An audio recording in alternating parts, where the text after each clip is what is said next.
नमस्कार। आज हम एक ऐसे अनोखे और शांत नायक के एक एपिक सफर पर निकल रहे हैं जिसने बड़े बड़े साम्राज्यों का बनना और मिटना दोनों देखा है। यह सिर्फ एक पत्थर की कहानी नहीं है।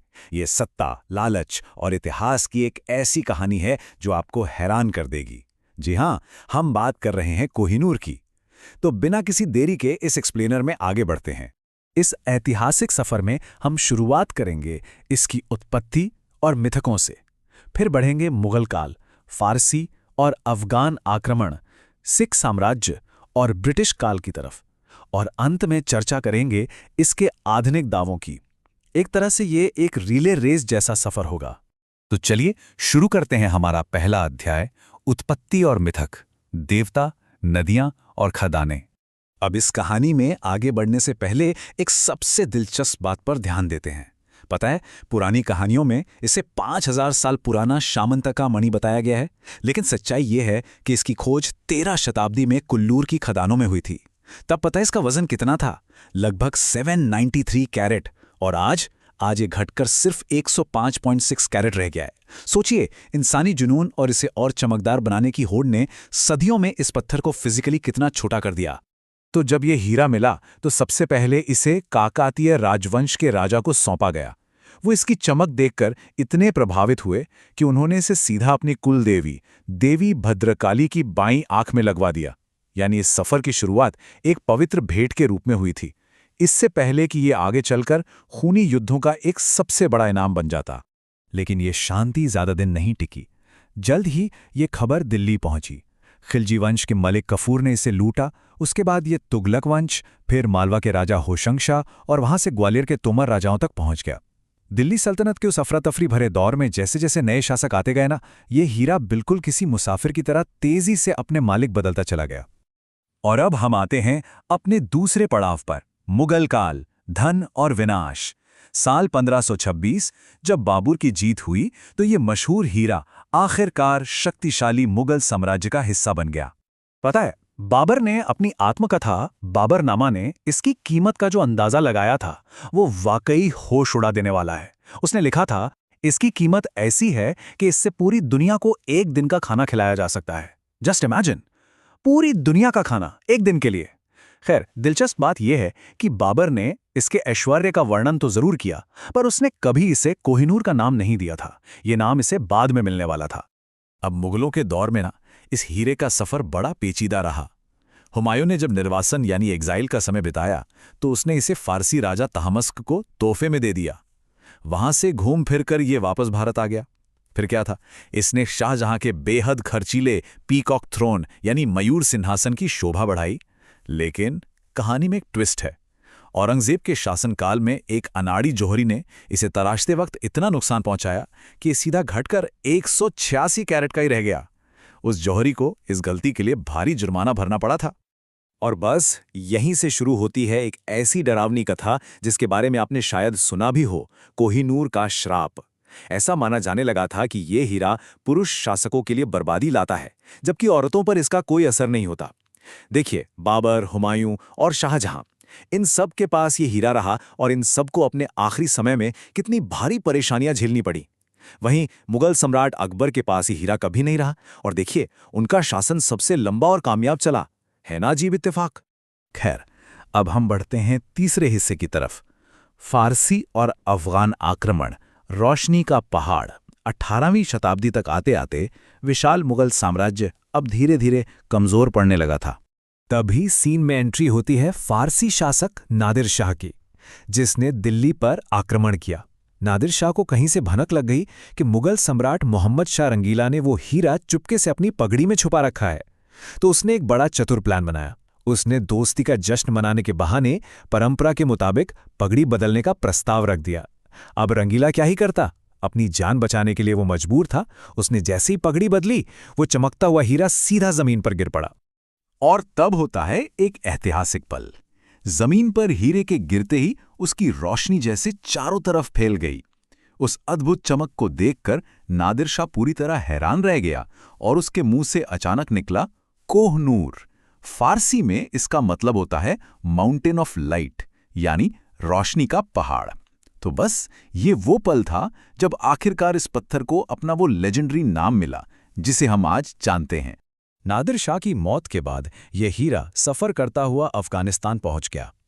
वहां इसकी अहमियत क्या थी, ये शाह शुजा की पत्नी वफ़ा बेगम के एक बयान से बहुत अच्छे से समझ आती है। उन्होंने कहा था, ध्यान से सुनिएगा, अगर 4 ताकतवर पहलवान चारों दिशाओं में पत्थर फेंकें और 5वां पत्थर आसमान की ओर उछालें और उस पूरे खाली स्थान को सोने से भर दिया जाए, तो भी उसकी कीमत इस हीरे के बराबर नहीं होगी।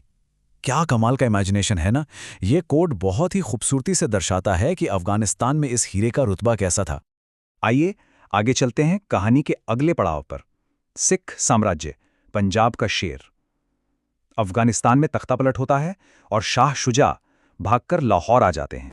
लाहौर में महाराजा रंजीत सिंह ने शाह शुजा को शरण दी। इस मदद के एहसान के रूप में वफ़ा बेगम ने वही कोहिनूर महाराजा को तोहफे में दे दिया। हीरा वापस भारत आ चुका था। महाराजा इसे बड़े फख्र से त्योहारों पर और ब्रिटिश ऑफिसर्स के सामने पहनते थे। यहां तक कि युद्ध के मैदान में भी इसे अपने साथ ले जाते थे। लेकिन वो श्राप वाली बात आपको याद है ना? ऐसा लगता है जैसे श्राप ने अपना असर फिर दिखाया। जब महाराजा बहुत बीमार पड़े और उनका अंत करीब आया तो उनकी आखिरी ख्वाहिश थी कि ये हीरा किसी मंदिर में दान कर दिया जाए। लेकिन मंत्रियों के विरोध के चलते ये ख्वाहिश अधूरी रह गई और उनकी मौत के तुरंत बाद विशाल सिख साम्राज्य ताश के पत्तों की तरह बिखरने लगा। इस आंतरिक अफरा तफरी का पूरा फायदा ब्रिटिश सेना को मिला। 1849 में उन्होंने सिख सेना को हराकर लाहौर के संधि यानी ट्रीटी ऑफ लाहौर पर हस्ताक्षर करवाए। और उस वक्त वहां राजा कौन थे? सिर्फ 5 साल के नन्हे दिलीप सिंह। उन्हें मजबूर किया गया कि वो अपने साम्राज्य की सुशोभा यानी कोहिनूर को अंग्रेजों को सौंप दें। और बस इस तरह ये हीरा हमेशा के लिए भारतीय जमीन से विदाई लेने लगा, जिसके साथ शुरू होता है हमारा अगला अध्याय, ब्रिटिश काल, समुद्र पार का सफर। उस वक्त के गवर्नर जनरल लॉर्ड डलहौजी ने इसे महारानी विक्टोरिया को भेजने की पूरी तैयारी कर ली थी।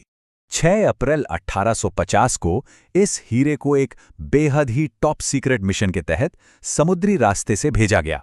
रास्ते में एक भयंकर तूफान आया, पर जहाज बच गया। लेकिन सफर खत्म होने के बाद एक बहुत बड़ा ट्विस्ट आया। जब 1851 में इसे लंदन की क्रिस्टल पैलेस एग्जीबिशन में आम जनता के लिए रखा गया ना, तो ब्रिटिश लोग इसे देखकर सच कहूं तो बहुत निराश हुए। उन्हें उम्मीद थी किसी बहुत ही चमकते हुए पत्थर की, लेकिन उस पुराने बिना नए तरीके से तराशे हुए हीरे की फीकी चमक ने उन्हें बिल्कुल इंप्रेस नहीं किया। अब जनता की ये निराशा देखकर महारानी विक्टोरिया ने तुरंत आदेश दिया कि इसे यूरोपियन स्टाइल में दोबारा तराशा जाए।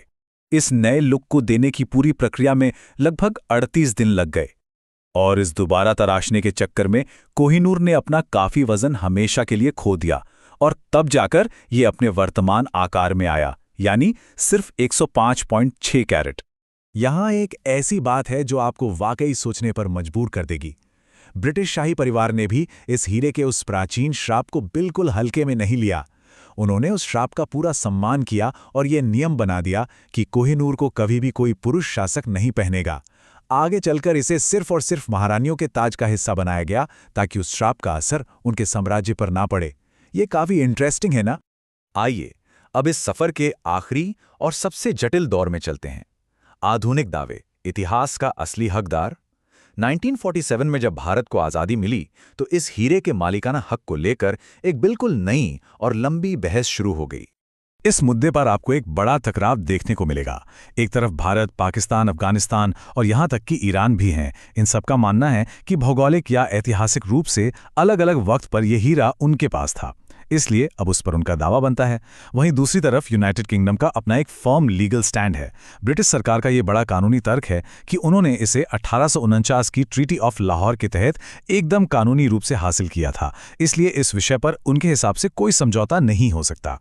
ये बहस तब और गर्म आई जब 2016 में भारत के सुप्रीम कोर्ट में एक याचिका दर्ज की गई थी। उस दौरान सुनवाई में भारत के सॉलिसिटर जनरल ने कोर्ट में एक अहम बयान दिया था। उन्होंने कानूनी रूप से कहा कि कोहिनूर को अंग्रेजों ने चुराया नहीं था, बल्कि एक संधि के तहत उन्हें सौंपा गया था। और इस कानूनी तर्क के आधार पर सुप्रीम कोर्ट ने हीरे की चोरी होने के उस दावे को उस वक्त खारिज कर दिया था। यह साफ दिखाता है कि जियोपॉलिटिक्स और इतिहास का यह मुद्दा दरअसल कितना पेचीदा है। तो आखिर में एक बड़ा सवाल पीछे छूट जाता है। जब एक ही पत्थर को हजारों सालों तक अलग अलग साम्राज्यों ने अपनाया हो, उसे तराशा हो, उसके लिए युद्ध लड़े हों और उस पर राज किया हो, तो उस इतिहास पर असली हक आखिर किसका होता है? देखिए, कोहिनूर की कहानी सच कहूं तो अब सिर्फ एक हीरे की कहानी नहीं रह गई है। ये उन तमाम लोगों, उनकी ख्वाहिशों और टकरावों की कहानी है जिन्हें इस पत्थर ने शांति से सदियों से देखा है। इस जटिल और अनोखी विरासत पर विचार करना अपने आप में एक बहुत बड़ा अनुभव है।